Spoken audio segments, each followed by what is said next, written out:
देख रहे हैं डॉन ऑफ इंडिया न्यूज।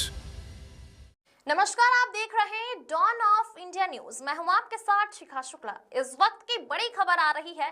नववर्ष के उत्सव को लेकर वलसाड शहर में पुलिस प्रशासन पूरी तरह सतर्क नजर आ रहा है।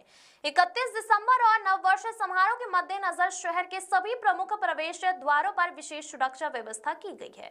पुलिस द्वारा शहर में प्रवेश करने और बाहर जाने वाले प्रत्येक वाहन की गहन जांच की जा रही है। इस दौरान संदिग्ध वाहनों, बाइक सवारों और कारों की विशेष रूप से जांच की जा रही है। शराब पीकर वाहन चलाने वाले, अनधिकृत गतिविधियों में शामिल लोगों और कानून व्यवस्था को प्रभावित करने वाले किसी भी कृत्य पर पुलिस की कड़ी नजर बनी हुई है। सुरक्षा व्यवस्था को और मजबूत करने के लिए अतिरिक्त पुलिस बल भी तैनात किया गया है।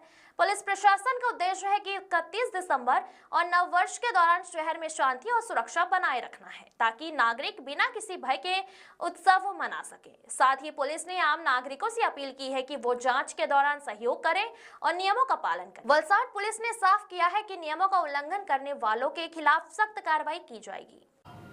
आगामी 31 डिसेम्बर અને નવ વર્ષની ઉજવણી પ્રસંગે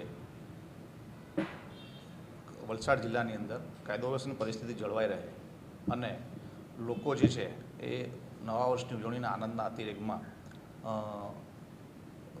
દારૂનું વ્યસન કરી અને ડ્રિંક એન્ડ ડ્રાઈવના કેસ કરે જેના કારણે અકસ્માતનું પ્રમાણ જિલ્લામાં ખૂબ વધી જાય છે। આ બધું અટકાવવા માટે આગામી દિવસોની અંદર ખાસ કરીને નવા વર્ષની ઉજવણી સંદર્ભમાં વલસાડ પોલીસ દ્વારા જે હાલ જે ચેકપોસ્ટો કાર્યરત છે, જે દમણ, સેલવાસ અને મહારાષ્ટ્રની બોર્ડર નડીને આવેલી છે, તેમાં વધારો કરી 17 જેટલી ચેકપોસ્ટો શરૂ કરવામાં આવશે। આ ઉપરાંત અલગ અલગ પોલીસ સ્ટેશનની અંદર વાહન ચેકિંગના પોઈન્ટો ઊભા કરવામાં આવશે અને 24/7 વાહન ચેકિંગ ચાલુ રહેશે અને એ માટે કુલ 36 જેટલા વાહન ચેકિંગના પોઈન્ટ આપણે અલગ અલગ પોલીસ સ્ટેશનમાં ઊભા કરવામાં આવશે। છેલ્લા 3 દિવસથી ડ્રિંક એન્ડ ડ્રાઈવની કેસો કરવાની આપણી ડ્રાઈવ ચાલુ છે અને છેલ્લા 3 દિવસમાં એટલે 24, 25, 26માં આપણે 150થી વધુ ડ્રિંક એન્ડ ડ્રાઈવના કેસો કરેલા છે અને આ ઝુંબેશ અત્યારે પણ આગળ ચાલુ રહેશે। ચાલુ માસની અંદર આપણે પ્રોહિબિશન પ્રવૃત્તિ પર અંકુશ લેવા માટે કે નવા વર્ષ ઉજવણી માટે જે આપણી બોર્ડરમાંથી દારૂ છે ગુજરાતમાં ન જાય એના માટે સતત એલર્ટ રહી અને ઝુંબેશ સ્વરૂપે કેસો કરવામાં આવ્યા છે અને કુલ 32 જેટલા આપણે કેસો કરી અને 1,91,000 1,91,00,000 જેટલો દારૂ અને 4 કરોડ જેટલો મુદ્દામાલ આપણે પકડેલ છે। આમ આપણે સતત જ કાર્યરત છે અને આગામી દિવસોની અંદર આ ડ્રાઈવને સઘન બનાવવામાં આવશે અને વધુમાં વધુ police force, LCB, SOG, parole furlough અને તમામ પોલીસ સ્ટેશનની જે ડિસ્ટાફ અને અન્ય ટીમો લાગી અને છેલ્લા 4 દિવસ જે બાકી છે આપણા નવા વર્ષ આપણું એ પ્રમાણે આને સખત રીતે અમલવારી કરવામાં આવશે અને આ પ્રવૃત્તિને અટકાવવામાં આવશે। ખાસ કરીને જિલ્લામાં મહેફિલો અને દારૂ પાર્ટીઓ બિલકુલ એના માટે એલસીબી અને એસઓજીને ખાસ સૂચના આપવામાં આવી છે કે જેની અંદર ફાર્મ હાઉસ ચેકિંગ થશે અને મહેફિલોનો કેસ અટકાવવામાં। આ ઉપરાંત ડ્રોનનો પણ અમે ઉપયોગ કરવાના છે સર્વેલન્સની અંદર, જેથી કરી કોઈ પણ આવી પ્રવૃત્તિ ચાલતી હોય તેનું આગોતરું માહિતી મેળવી શકાય।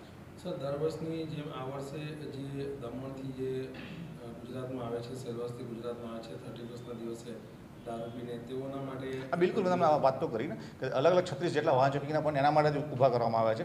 એમ નહીં સર, એ તેઓને દારૂના કેસની ચકાસણી માટે હા બિલકુલ બ્રેથ એના જો જ્યારે દારૂના માણસ જ્યારે પીને આવે ત્યારે પ્રાઇમરી બ્રેથ એનાલાઇઝર ત્યારબાદ એનું મેડિકલ કરાવીને કેસ કરવામાં આવશે। પહેલાં તો तमाम खबरों के लिए बने रहे हमारे साथ। खबर अच्छी लगे तो चैनल को सब्सक्राइब जरूर करें। आप देख रहे हैं डॉन ऑफ इंडिया न्यूज।